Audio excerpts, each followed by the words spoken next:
Welcome to A square classes YouTube channel. आज हम देखने वाले हैं डिटर्मिनेंट और क्रैमर्स रूल। ठीक है, जैसे इसके पहले हम लोग साइमल्टेनियस इक्वेशन को सॉल्व करते आए हैं, एलिमिनेशन मेथड सॉल्व किए थे, ग्राफिकल मेथड सॉल्व किए थे। ठीक है, तो अब हम इसके बाद करने वाले हैं भाई क्रैमर रूल से कैसे उस साइमल्टेनियस इक्वेशन को सॉल्व करते हैं। ठीक है, तो देखते हैं। तो सबसे पहले हम देखते हैं डिटर्मिनेंट। ठीक है, अब ये डिटर्मिनेंट क्या होता है। ठीक है, तो अगर कोई भी नंबर, ठीक है, कोई भी नंबर इन वर्टिकल बार के अंदर अगर लिखा हो, ठीक है, इसको हम क्या बोलते हैं, वर्टिकल बार। अगर इनके अंदर अगर कोई भी नंबर लिखा हो तो इसको बोला जाता है डिटर्मिनेंट। इसको क्या बोलते हैं, डिटर्मिनेंट बोलते हैं। ठीक है, और उसके बाद इसमें रो एंड कॉलम, ठीक है, रो एंड कॉलम, रो को R से रिप्रेजेंट कर देते हैं और कॉलम को C से रिप्रेजेंट करते हैं। ठीक है, अब उसके बाद इसमें रो कितना है और कॉलम कितना है। तो रो क्या होता है, जो हॉरिजेंटल लिखे हों, जो हॉरिजेंटल हों उनको क्या बोलते हैं, रो, और जो वर्टिकल लिखे हों उसको क्या बोलते हैं, कॉलम। ठीक है, तो हॉरिजेंटल को बोलते हैं रो और वर्टिकल को क्या बोलते हैं, कॉलम। अगर हम यहाँ पर देखें तो ये क्या है, हॉरिजेंटल, तो ये रो 1 और ये रो 2। वैसे ही अगर हम वर्टिकल देखेंगे तो ये कॉलम C1 और ये कॉलम C2। तो कितने हो गए रो हमारे, दो, एक R1 और दूसरा R2। वैसे ही कॉलम भी हमारे कितने हो गए, दो, एक C1 और दूसरा C2। ठीक है, अब उसके बाद कितने होते हैं रो, सीधा सीधा हम लिख सकते हैं, रो कितने होते हैं, दो, और कॉलम कितने हैं, ये भी कितने हैं, दो। ठीक है, अब उसके बाद अगर हम इनका देखें डिग्री, ठीक है, ध्यान से देखना है, डिग्री, डिग्री क्या होता है। तो अब अगर इसमें देखें तो रो कितना है, दो है, और कॉलम भी कितना है, दो है। तो इसी वजह से इस डिटर्मिनेंट की डिग्री भी कितनी बन जाती है, दो बन जाती है। ठीक है, अब ये हो गया हमारा रो क्या होता है, कॉलम क्या होता है, और उसकी डिग्री कितनी होती है। अब हम देखते हैं इस डिटर्मिनेंट की वैल्यू कैसे निकाली जाती है। ठीक है, इस डिटर्मिनेंट की वैल्यू कैसे निकाली जाती है। तो जैसे ये डिटर्मिनेंट हमको दे रखा है A, B, C और D। अब अगर मैं A का मल्टीप्लाई D में कर दूं, A into D minus C into B, that is BC। ठीक है, तो इसको ही बोला जाता है वैल्यू ऑफ डिटर्मिनेंट। और एक बात हमेशा याद रखना कि डिटर्मिनेंट को हमेशा हम रिप्रेजेंट करते हैं कैपिटल लेटर। ठीक है, हमेशा हम किससे रिप्रेजेंट करेंगे, कैपिटल लेटर से। ठीक है, कैपिटल लेटर मतलब जैसे कैपिटल A, B, C, या फिर कोई भी लेटर हो सकता है, उससे हम रिप्रेजेंट करते हैं। ठीक है, तो डिटरमिनेंट में क्या क्या हमने देखा कि रो कितने होते हैं, दो, और कॉलम कितने होते हैं, दो, और इसकी डिग्री कितनी होती है, वो भी दो होती है। और इसकी वैल्यू कैसे निकालते हैं, बाई क्रॉस मल्टीप्लीकेशन, ए का मल्टीप्लाई डी में और दूसरे माइनस लगाने के बाद सी का मल्टीप्लाई बी में कर देंगे तो हमें डिटरमिनेंट की वैल्यू निकल कर आ जाएगी। ठीक है, अब अगर देखें तो यहाँ पे कुछ एग्जाम्पल है, हमको डिटरमिनेंट की वैल्यू निकालना है हमको। ठीक है, तो आराम से जैसे अभी हमने देखा था पिछले, वैसे ही आराम से इजीली कर लेंगे। ठीक है, तो जैसे पहला दे रखा है हमको, फर्स्ट क्या है, 5379, A इज इक्वल टू 5379। ठीक है, हमें क्या कर रहे हैं, इसकी वैल्यू निकालनी है। तो वैल्यू निकालने के लिए अभी हमने क्या सीखा था कि क्रॉस मल्टीप्लाई कर देंगे ऐसे। तो 5 इंटू 9 माइनस 7 इंटू 3, 7 इंटू 3, 5 9 जा 45 माइनस 7 3 जा 21। अगर सब्ट्रैक्ट कर दूं तो 5 में से 1 गया 4 और 4 में से 2 जाएगा 2। तो इस डिटरमिनेंट A की वैल्यू कितनी मिल गई, 24 मिल गई। ठीक है, वैसे ही सेम दूसरा क्वेश्चन है, दूसरे में क्या दे रखा है, n is equal to -8 -3 2 and 4। Same जैसे हमने अभी पहला वाला किया है, 8 का मल्टीप्लाई 4 में करेंगे तो -8 इंटू 4 माइनस, अब यहाँ पर क्या है, 2 इंटू -3। ठीक है, अब 8 4 जा 32, 8 4 जा 32, बट आगे माइनस है तो हम इसको लगा देंगे -32, और आगे माइनस, और इसमें भी एक माइनस है तो माइनस का माइनस के साथ मल्टीप्लाई होगा तो क्या बन जाएगा, प्लस, और 3 2 जा 6। अब अगर इसको अगर मैं सब्ट्रैक्ट कर दूंगा तो -32 + 6 ये बन जाएगा -26। ठीक है, तो ये n की वैल्यू आ गई डिटरमिनेंट के। ठीक है, तीसरा जो दे रखा है, तीसरा क्या है, b = 2√3 9 एंड 2 3√3। ठीक है, अब इसकी वैल्यू निकालते हैं सेम जैसे हम लोग अभी निकालते आए हैं। 2√3 का मल्टीप्लाई 3√3 में, तो 2√3 मल्टीप्लाइड 3√3 माइनस 2 मल्टीप्लाई 9। अब अगर देखें तो रूट का अगर मल्टीप्लाई करें तो जो रूट से बाहर है पहले उसका कर लेते हैं। ये 2 है और ये 3 है, तो 3 2 जा 6 बन गया। और √3 का मल्टीप्लाई अगर मैं √3 में करूंगा तो एक √3 रूट से बाहर निकल के आ जाएगा। ठीक है, माइनस 9 2 जा 18। अब 6 3 जा कितना होता है 18, और ये 18 है तो 18 - 18 कितना बन गया 0। तो डिटरमिनेंट बी की वैल्यू कितनी आ गई 0 आ गई। ठीक है, तो हम ऐसे ही आराम से कोई भी डिटरमिनेंट दे रखा हो अगर उसकी वैल्यू निकालनी है तो हम आराम से इसी प्रकार से उसकी वैल्यू इजिली निकाल सकते हैं। ठीक है,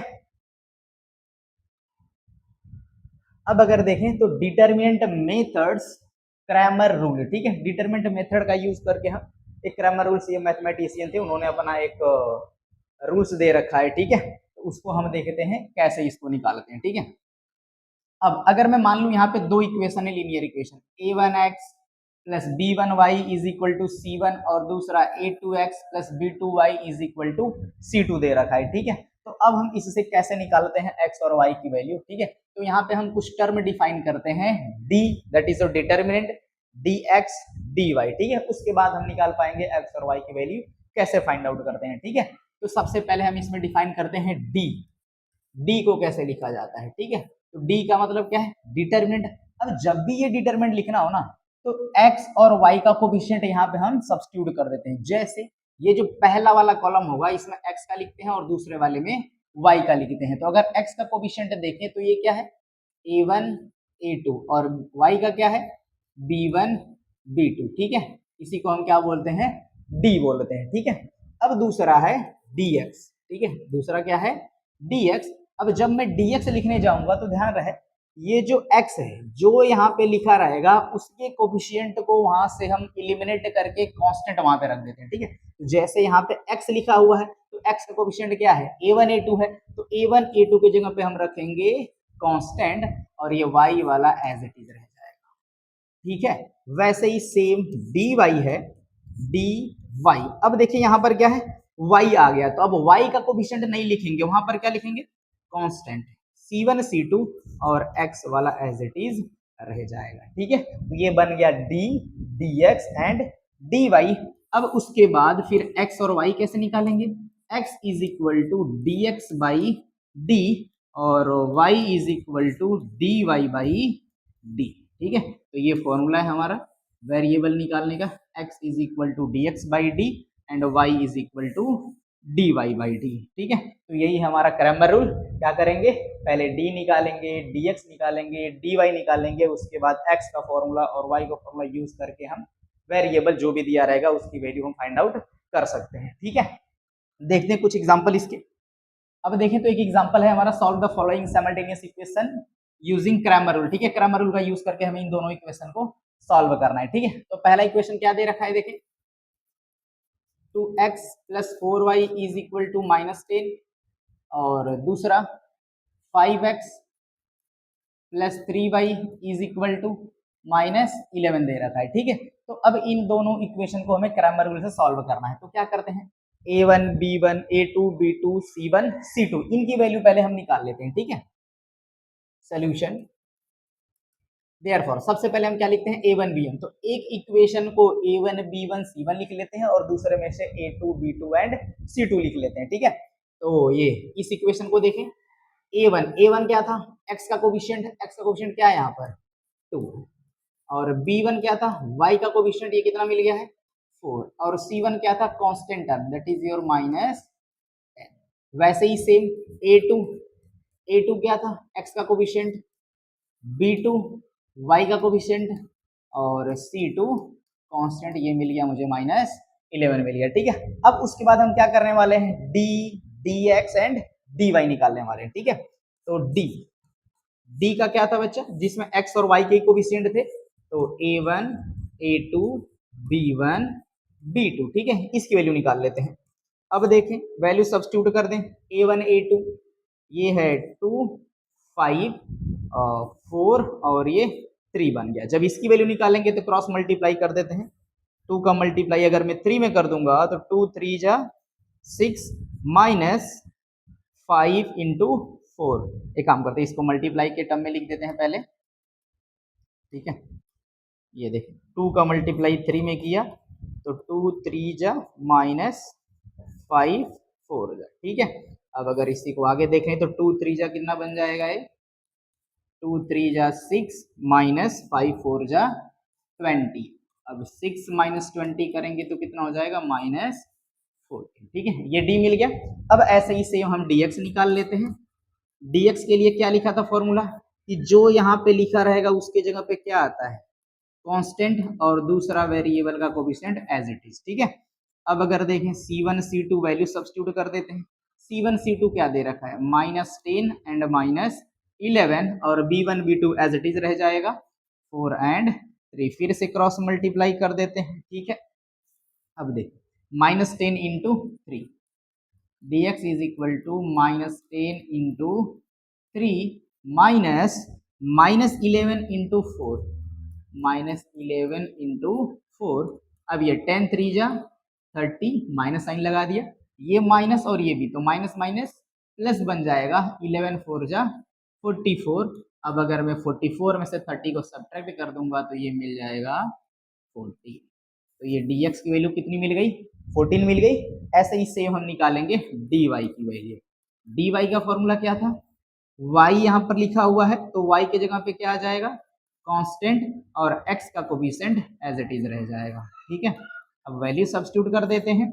a1 a2 क्या था बच्चा, ये 2 और 5, और c1 c2 क्या है, -10 एंड -11। ठीक है, क्रॉस मल्टीप्लाई कर देते हैं, 2 का मल्टीप्लाई -11 में, तो ये है dy is equal to 2 into -11 minus 5 into -10, 5 into -10, तो dy इज इक्वल टू 11 2 जा 22 और माइनस साइन लगा दिया, माइनस और ये भी अंदर माइनस है तो माइनस माइनस प्लस बन जाएगा, और 10 5 जा 50।